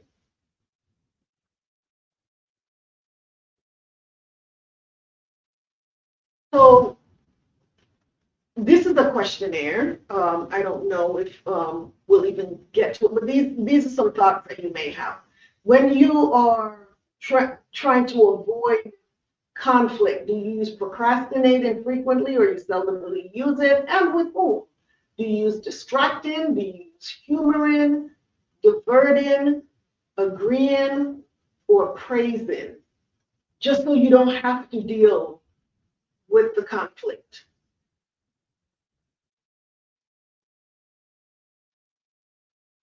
You end up doing one of these things just so you don't have to deal with the conflict. So here's an example of procrastinating. Oh, let's talk about it tomorrow. That's procrastinating. Wouldn't you rather watch television? Distracting. Maybe you should throw a water balloon at humoring. Your father is the one who would have to talk to, who you would have to talk to about that. So you divert it to that. I agree, he's at fault. You agree with the person, even when you may not really agree, because you don't want to create conflict. And then you say, well, I think you're the best friend anybody could have. Praise that person just so you don't have to have conflict.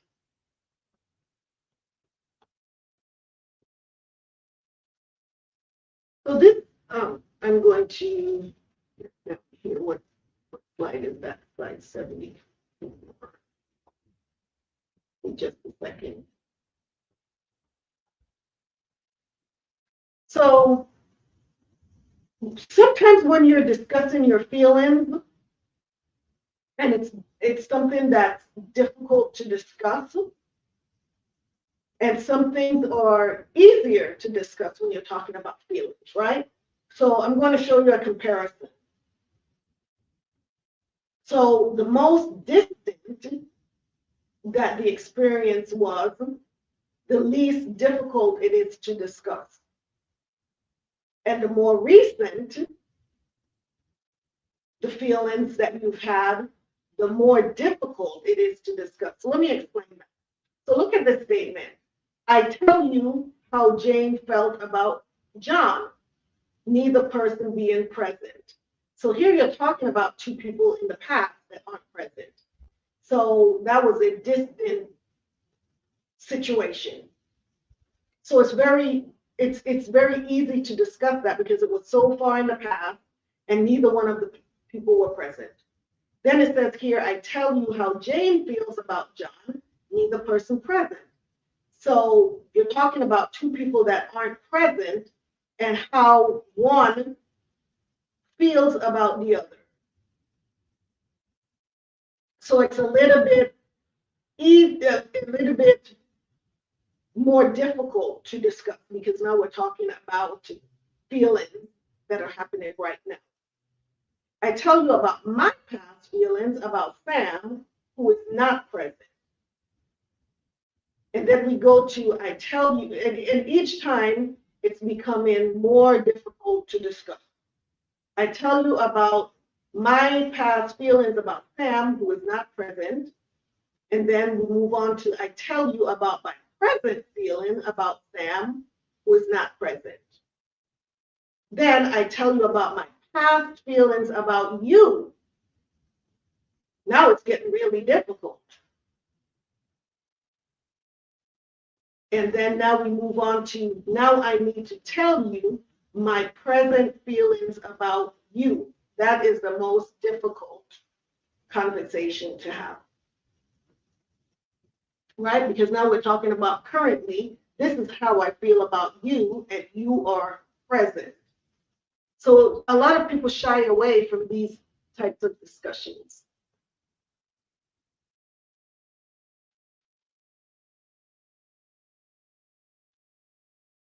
So communicating your feelings in a negative way or unskillful way would be labeling others, commanding others, questions, accusations, name calling, sarcasm, expressions of approval, and expressions of disapproval.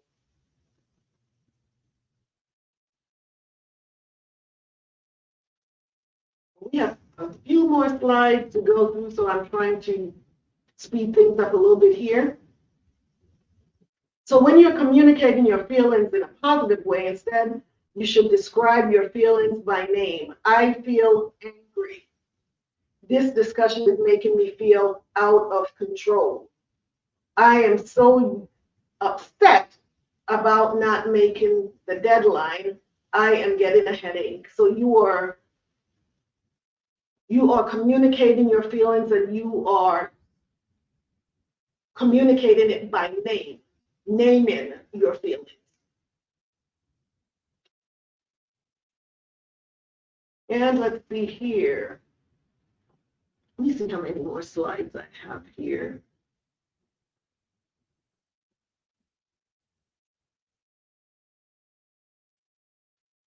This is about sense of humor, who you really are right now, and who you'd like to be. And these are pretty lengthy. Who you are when it comes to poise. Are you a bundle of nerves? Are you usually uneasy? You can't predict? You get to check off. And what you can do is, if you all want a copy of these self-assessment tools, because these are pretty lengthy, you can send me an email to shebrewroyaltybiz@gmail.com, because we're really not going to have time to go through all of these tonight. And these are just some self-assessment tools. I'll run through them really quickly. Intellect, where you see yourself right now and where you would like to be. according to intellect, psychological temperature. Who are you right now? And where would you like to see yourself? Are you a very cold person, but you really don't want to be that way, and you want to now, let's see. Oh, this is in the way here. Let's see if I can get that out of the way. There we go.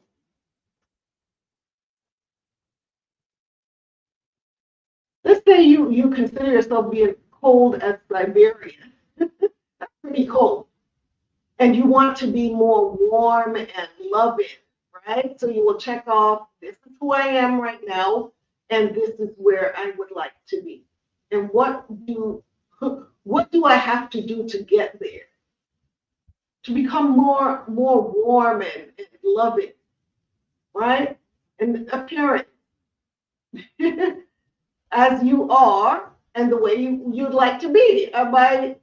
Do I consider myself, oh, I'm good in the dark, but I really want to be here? This is where we would all want to be, right? All of us sisters. Modesty is my policy. This is where we want to be, right here. And then charm, the way I am and the way I'd like to be. Are you like barbed wire? Are you very abrasive when it comes to your charm? Okay. And do you want to be the life of the party? I think those are two extremes, right? You don't want to be on either end, either extreme.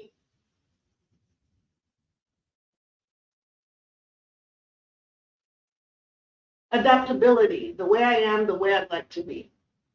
Are you like a fish out of water when it comes to adapting? And where would you like to be? Better than average? Strictly normal? This is a good place to be, just normal with adaptability. Consideration for others, the way I am and the way I'd like to be. I'm number one, right? Do you consider others at all? Do you say, oh, okay, I'm number one, but now I'm getting better. I do my best. So where do you want to be when it comes to consideration of others? So these are quite a few, and then you get to grade yourself, right? You get to add up your points and see where you fall in these categories. And this is a score chart to tell you, based on your score, whether you're very close to your ideal, whether you have enough margin to keep life interesting. Average for a person well aware of her faults and eager to improve. So it all depends on what your score is, where you fall there. It says here, work at coming close to your ideal, but keep the ideal very realistic. So like I said, if you would like a copy of the self-assessment tool, just let me know. I can email this to you. Sister Jeanette says, awesome. I'll send that to you, sis. I'll send it to you. You know what? Text me your email. It's going to be easier for me to email it to you, sis. And then questionnaire about past, present, and future. There's another questionnaire. We're not going to go in depth about these. So yeah, here we are. We are at the end, right? And I'm sorry I have to really go through those really fast in the end, just because there's so much involved. And I would much rather you take this home and spend time really thinking about it and doing these self-assessment tools rather than trying to to rush through it tonight. So yes, please send me your email addresses and I'll send these to the self-assessment tool to you. So life is an attitude, right? Everything about life has to do with your attitude. The way we dress, the way you speak to others, the way you perceive what others say to you, all this is colored by your attitude. If you feel positive about yourself, it will show in your grooming. If you feel positive about your mind, then you will learn to speak clearly and fluently so that others will understand you. If you have a positive attitude towards others, you will listen to them and accept them regardless of their age, race, or intellect.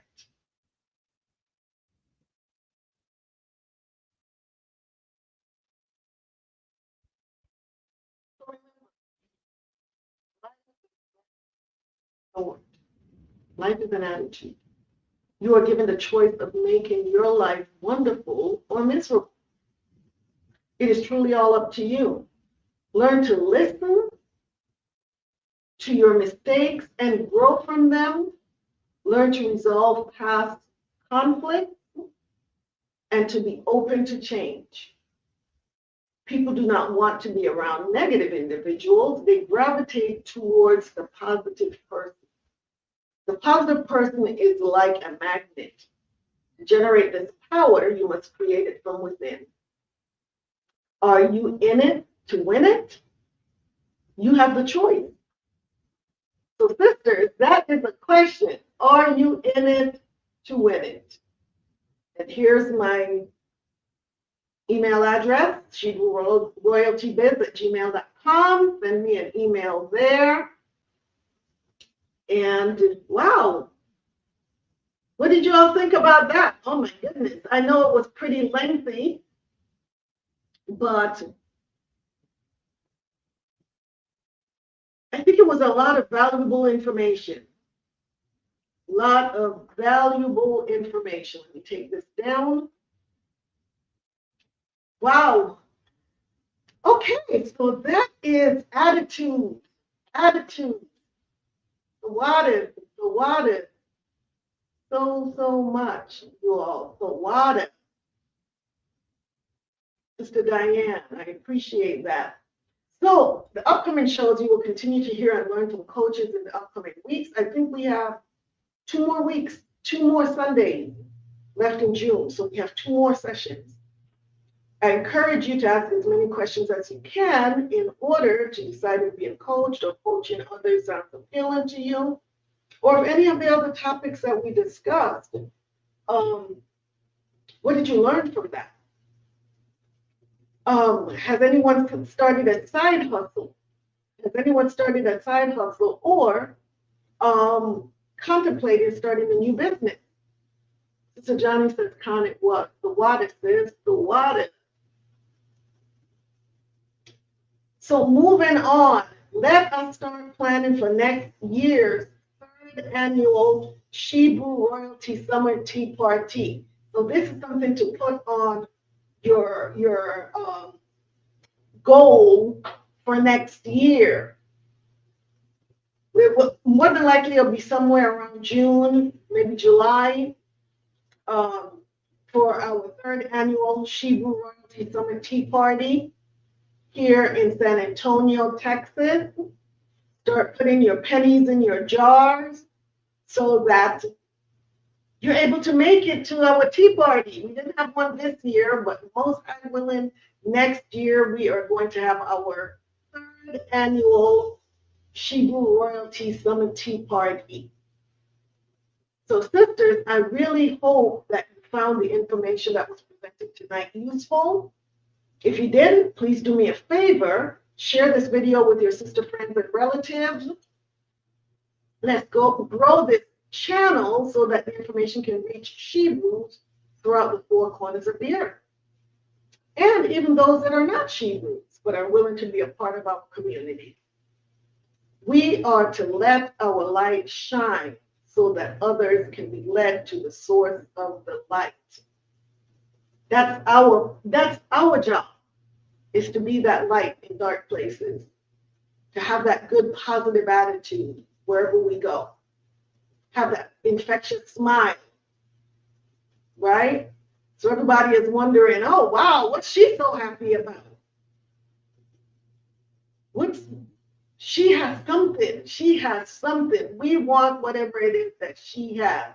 And that opens the door for you to share your faith with them. But it's very difficult to share our faith if we're walking around looking sad, if we're walking around looking angry.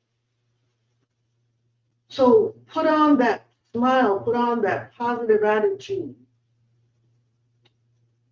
Allow that light to shine through you from the source of the light, who we know is YASHAYA. All right? Sister Lillian said they're going to think I've gone crazy with my smiley face. No, they're going to appreciate it. And then they're going to ask, what are you smiling about? What are you smiling about? And that's when you have the opportunity to now say, let me tell you what I'm smiling about. And once they open that door, you're able to share your faith. Because that's what we're smiling about. That's what keeps us happy and joyous every day. Is that light that's within, right? So all praises to the Most High. I love you all so very much, and I appreciate you always taking time out of your busy schedule on Sundays to have tea and conversation with me and to learn with me. The water, thank you for your support. Know that I'm praying for you, I'm praying for us.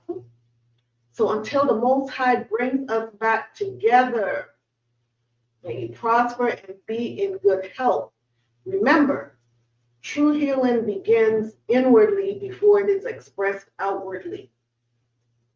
So next week, if it's the Most High will, same time, same T channel. I'm not quite sure what the topic is going to be next week, but I promise it's going to be loads of fun. The water, Sister Lillian. I'm blessed to be a blessing. I am blessed to be a blessing. The water, you all are such a blessing to me as well. You just don't know. You don't realize how much of a blessing you are to me. So thank you. Thank you all so much. I love you all so much. AHAYAH. I love you. I am your hostess, Yakata, a voice of reasoning and justice. Have a blessed night and a marvelous and blessed week. Shalawam says, Shalawam Ahchwathyam.